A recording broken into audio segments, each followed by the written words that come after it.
मैं फिर से अपने विपक्ष के माननीय सदस्यों से कहूंगा कि सदन में आकर के मुद्दों को रखें, लेकिन तथ्यों के साथ अगर रखेंगे तो इसमें उनकी गरिमा भी बढ़ेगी और उनका सम्मान भी बढ़ेगा। उनके जो मुद्दे थे, मुद्दा उचित है लेकिन तथ्यहीन थे, अपुष्ट थे। उनमें कहीं भी कोई भी उसमें ऐसे तथ्य नहीं थे जिनके बारे में कि वह सरकार को कटघरे में खड़ा कर सके। सरकार की नीयत साफ है, नीतियां बहुत स्पष्ट हैं और सरकार प्रदेश के हर नौजवान के हित को लेकर के पूरी प्रतिबद्धता और पूरी ईमानदारी के साथ कार्य कर रही है।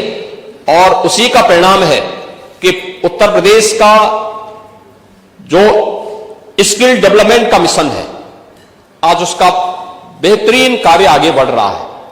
12 लाख से अधिक नौजवानों को अब तक इस स्किल मिशन के साथ जोड़ा गया है। 6 लाख से अधिक नौजवान इसके माध्यम से रोजगार प्राप्त किए हैं।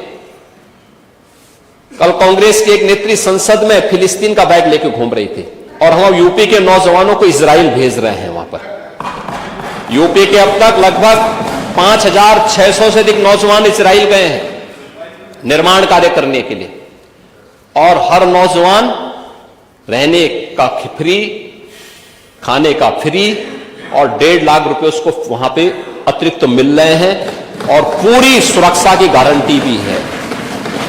अभी इजराइल के राजदूत आए थे, उन्होंने कहा कि हम यूपी के और भी नौजवान ले जाना चाहेंगे क्योंकि यूपी का नौजवान अच्छा काम कर रहा है, बेरोजगार नहीं, उसकी स्किल की ताकत को दुनिया आज मान रही है। आप ये मान के चलिए, वो नौजवान जब 1.5 लाख रुपए भेजता अपने घर तो प्रदेश के ही विकास में वो योगदान देता है। हमें अभिनंदन करना चाहिए उन नौजवानों का। क्या प्रवासी भारतीयों ने भारत के विकास में योगदान नहीं किया? और क्या ये प्रवासी उत्तर प्रदेश का नौजवान जो आज गया है, उसके सामने एक अवसर है, यहां काम करता 20,000, 25,000 रुपए, 30,000 रुपए प्राप्त करता। पर कैपिटा इनकम कहां लेके गए थे आप लोग? 1947 में जब ये देश आजाद हुआ था, प्रति व्यक्ति आय उत्तर प्रदेश की भारत की एवरेज आय से ज्यादा थी। और 2017 में जब हमें सत्ता प्राप्त हुई थी, तब उत्तर प्रदेश की प्रति व्यक्ति आय भारत की जो प्रति व्यक्ति आय थी उसकी 1/3 रह गई थी।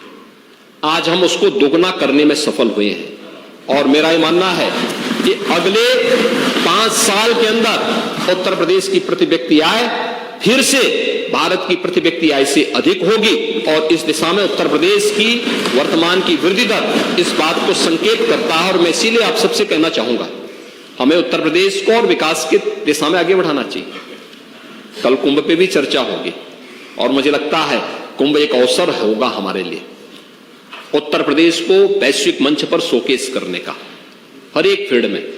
लेकिन इसके लिए अच्छा बोलना पड़ेगा, अच्छा सोचना पड़ेगा, नकारात्मकता को हटाना पड़ेगा। विपक्ष का मतलब नकारात्मक नहीं हो सकता है, विपक्ष का मतलब हर चीज में बुराई करना नहीं हो सकता है। कुछ अच्छा भी करिए, अच्छा भी सोचिए, अच्छी दिशा में भी चलिए। अच्छी दिशा में चलेंगे तो आगे अच्छाई देखने को मिलेगा। लेकिन अगर नकारात्मक दिशा में चलेंगे तो उसके सामने एक तरफ कुआं होता है, एक तरफ खाई होता है। मुझे लगता है उसके अलावा कोई दूसरा नहीं होता है। तो नकारात्मकता किसी समस्या का समाधान नहीं हो सकता है।